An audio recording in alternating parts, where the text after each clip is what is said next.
சீரியல்களின் full எபிசோடுகளை Sun டிவியில் ஒளிபரப்பான உடனே எக்ஸ்க்ளூசிவாக சன் நெக்ஸ்டில் மட்டும் ஃப்ரீயா பாருங்கள். இதுவே குழந்தைக்கு ஏதாவது ஒரு பிரச்சனை வரதுக்கு காரணம் ஆயிடும்னு சொன்னாங்க.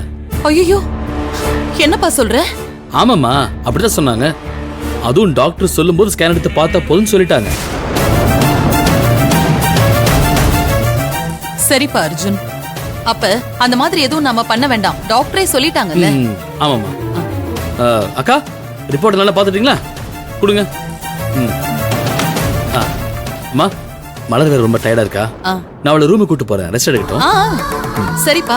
மலர், நீ போய் கொஞ்ச நேரம் நல்லா ரெஸ்ட் எடு. சரிங்க அத்தை. வா.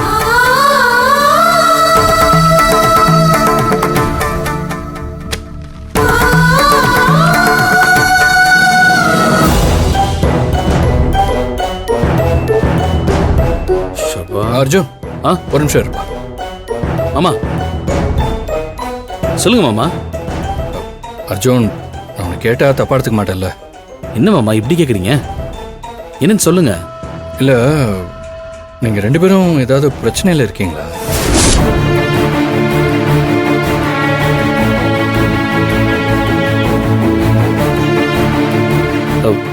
இல்ல மாமா, அப்படிலாம் ஒண்ணும் இல்ல.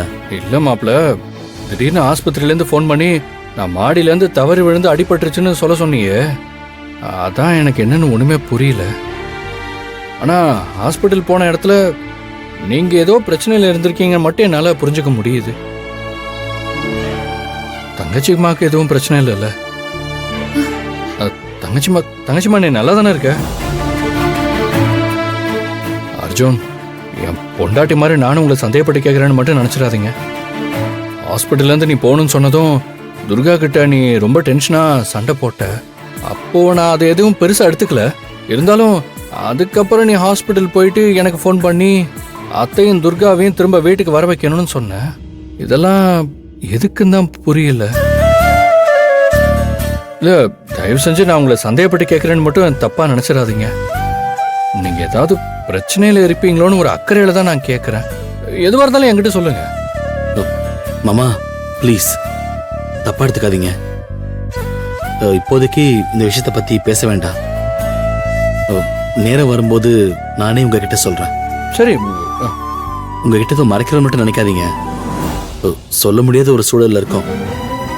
ப்ளீஸ் மாமா, புரிஞ்சுக்கோங்க. சாரி மாமா. ஏய், என்ன மாப்பிள்ள சாரி இல்லைன்னு சொல்லிட்டு? எனக்கு புரியுது. பரவாயில்ல, விடு. உனக்கு எப்போ சொல்லணும்னு தோணுதோ அப்ப நீ என்கிட்ட சொன்னா போதும். எனக்கு அதை பத்தி எதுவுமே இல்லப்பா. பாரு, நீங்க ஏதாவது பிரச்சனையில இருந்தீங்கன்னா என்னால முடிஞ்ச உதவியே பண்ணலாம் தான் நான் கேட்டேன், வேற எதுவும் இல்லப்பா. ஆனா ஒரு விஷயத்த மட்டும் நீங்க எப்பவும் மறந்துடாதீங்க. உங்க ரெண்டு பேருக்கும் எந்த பிரச்சனைனாலும் நான் உங்க கூடயே இருப்பேன்.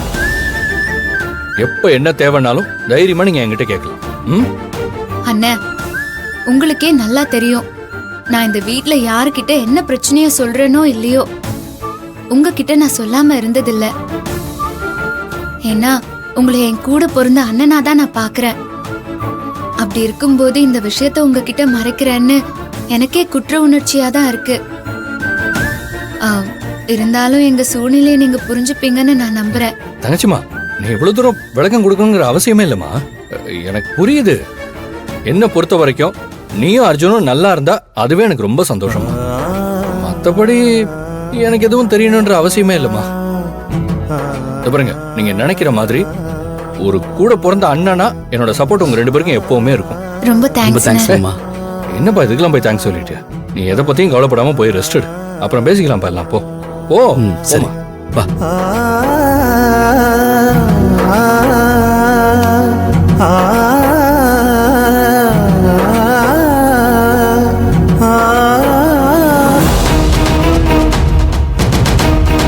அக்கா, எப்படிக்கா இது நடந்தது? இந்த தடவையும் தப்பிச்சிட்டாலேக்கா. நம்மள நக்கல் பண்ணிட்டு போனா பார்த்தல. எங்களை அவன் ஹாஸ்பிட்டல்ல இருந்து அனுப்பிட்டு அவன் வேற ஏதோ பண்ணிருக்கான்டா. இவ்ளோ கஷ்டப்பட்டதெல்லாம் வீணா போயிடுச்சேக்கா. இருடா, இன்னொரு சந்தர்ப்பம் கிடைக்காமல போயிடும்.